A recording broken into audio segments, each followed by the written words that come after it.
Welcome to SV6 news సమగ్ర సమాచార వారధి. కంటోన్మెంట్ నియోజకవర్గంలో డాక్టర్ బాబు జగ్జీవన్ రామ్ 38వ వర్ధంతి వేడుకలు నిర్వహించారు. బలం రాయ్ చౌరస్తాలోని బాబు జగ్జీవన్ రామ్ విగ్రహ స్థాపన కమిటీ చైర్మన్ డిబి దేవేందర్ ఆధ్వర్యంలో జరిగిన కార్యక్రమానికి కాంగ్రెస్ పార్టీ నాయకుడు ముప్పిడిది మధుకర్, ఎంఆర్పీఎస్ నాయకులు ఇటిక శ్రీ కిషన్ మాదిగ, 4వ వార్డు పీకెట్లో జగ్జీవన్ రామ్ అంబేద్కర్ విగ్రహాలకు బేవరేజెస్ కార్పొరేషన్ మాజీ చైర్మన్ గజ్జల నాగేష్, తెలంగాణ పోలీసు ఉద్యమకారుడు బోర్గి సంజీవ్, బహుజన ముక్త పార్టీ కంటోన్మెంట్ ఇన్ఛార్జ్ రాజేందర్ తదితరులు హాజరై జగ్జీవన్ రామ్ కు పూలమాలలు వేసి ఘనంగా నివాళులర్పించి ఆయన చేసిన సేవలను కొనియాడారు.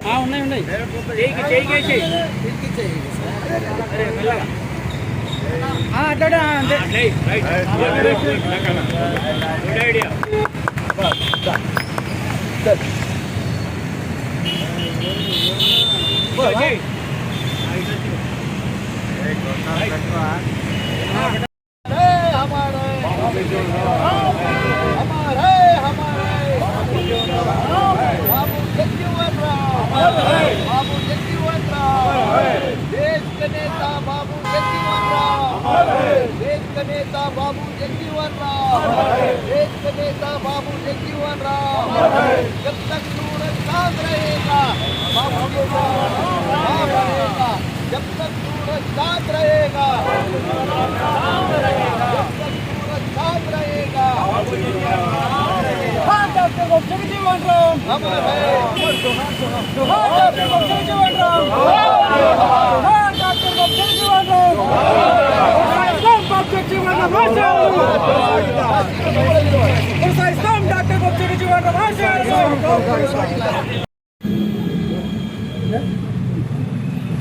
మన దీనజన బంధువు డాక్టర్ బాబు జగ్జీవన్ రామ్ గారి మరి మాజీ ఉప ప్రధాని వారి యొక్క 38వ వర్ధంతి పురస్కరించుకొని మా కంటోన్మెంట్ నియోజకవర్గంలో ప్రతి వార్డులో ఉన్న బాబు జగ్జీవన్ రామ్ మరి అదేవిధంగా బాబాసాహెబ్ అంబేద్కర్ విగ్రహాలకు మరి వారికి పూలమాలలు వేసి మరి ఈరోజు బాబు జగ్జీవన్ రామ్ గారి యొక్క వర్ధంతి సందర్భంగా వారికి పూలమాలలు వేసి మరి మేమందరం కూడా వారికి జోహార్లు అర్పించి మరి మౌనం పాటించడం జరిగింది.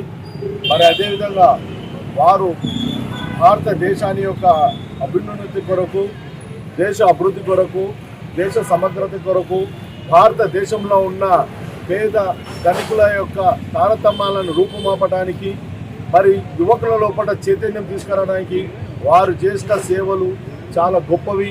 మరి వారు అనేక విధాలుగా ఆ రోజు మరి ఎవరైతే బడుగు బలహీన వర్గాలు నిమ్మజాతుల గురించి జరుగుతున్న అన్యాయాలపైన, వారిపైన దురాక్రమణలపైన వారు పోరాటం చేసిన సంగతి మనం ఒకసారి గుర్తు చేసుకోవాల్సిన అవసరం ఉంది. మరి వారు మన భారతదేశానికి వారి యొక్క సేవలు చాలా గొప్పవి. వారి యొక్క సేవలను మనం అందరం ఒకసారి గుర్తుంచుకొని మరి దేశ అభివృద్ధికి, రాష్ట్ర అభివృద్ధికి ముందుకు మనం అందరం ఐకమత్యంగా ముందుకు సాగవలసిన అవసరం ఉందని తెలియజేస్తూ మరి ఒకసారి మరి మాజీ ప్రధాని బాబా మరి డాక్టర్ బాబు జగ్జీవన్ రామ్ గారి యొక్క వర్ధంతి పురస్కరించుకొని వారికి ఘనంగా నివాళులు అర్పిస్తూ మరి ఇంత పెద్ద ఎత్తున ఇక్కడ విచ్చేసిన వారికి అందరికీ కూడా బాబు జగ్జీవన్ రామ్ గారి మరి బాబాసాహెబ్ అంబేద్కర్ గారి యొక్క అభిమానులకు అందరికీ కూడా ఈరోజు ఈ కార్యక్రమంలో పాల్గొన్నందుకు వారికి అందరికీ కూడా నేను ధన్యవాదాలు తెలియజేస్తూ మరి ఒకసారి బాబు జగ్జీవన్ రామ్.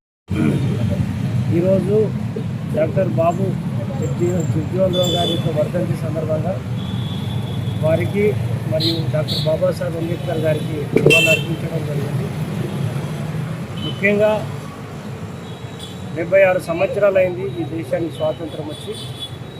ఈ 76 ఏళ్లలో ఈ దేశ స్వాతంత్రంలో రాజ్యాంగం రాష్ట్రంలో మహానీయులు అనబడే వాళ్ళు ఛత్రపతి శివాజీ గారు కానీ, బాబాసాహెబ్ అంబేద్కర్ కానీ, డాక్టర్ బాబు జగ్జీవన్ రామ్ కానీ ఇట్లా దేశ స్థాయిలో అంటే స్వాతంత్రం కోసం కానీ, రాజ్యాంగం అమలు పద్ధతుల్లో కానీ, రాజుల్లో కానీ మరి పనిచేసిన ఏ ఒక్కరిని కూడా తారతమ్యం లేకుండా, ఏ ఒక్కరిని కూడా భేదాభిప్రాయం లేకుండా ఆనాడు ఛత్రపతి అయితేంది, అంబేద్కర్ గారు అయితేంది, జగ్జీవన్ రామ్ గారు అయితేంది, ఇట్లా ప్రతి ఒక్కరు కూడా దేశం కోసమే పనిచేసారు. కానీ ఈ రాజకీయ పార్టీలు ఒక విష సంస్కృతిని మరి ప్రజలలో నింపుతుంది. ఈరోజు కొందరేమో జై శ్రీరామ్ అంటే, కొందరేమో జై భీమ్ అంటే, కొందరేమో నన్నం కలిసి, కొందరేమో జీఎస్ కలిసి, ఇట్లా విభజించు పాలించు పద్ధతిలో ఏకంగా మరి కులాలనే విభజించి కుల సంఘాలను ఏర్పాటు చేసి వాళ్ళ కమ్యూనిటీని కూడా ఏర్పాటు చేసిన దాఖలా. కానీ ముఖ్యంగా ఈరోజు బాబు జగజీవన్ రామ్ గారి వర్ధంతి నాడు కేవలం దళితులే పాల్గొనడం అనేది బాధాకరం.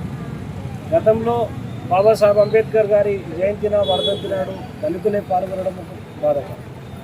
మరి ఛత్రపతి శివాజీ గారి యొక్క జయంతి వర్ధంతులలో దళితులు పాల్గొనకపోవడం ఒక బాధాకరం. కానీ ముఖ్యంగా ఈరోజు ఛత్రపతి శివాజీ గారు మావారు, అంబేద్కర్ గారు మీ వారు, జగజీవన్ గారు అని ఈరోజు అంటే మహానీయులను కూడా ఈ పార్టీలు విభజించినట్టే ఈరోజు రాజకీయ పార్టీలు విభజిస్తూ ఉన్నాయి, ఆ పద్ధతిగా పోతూ ఉన్నాయి. బాధాకరం.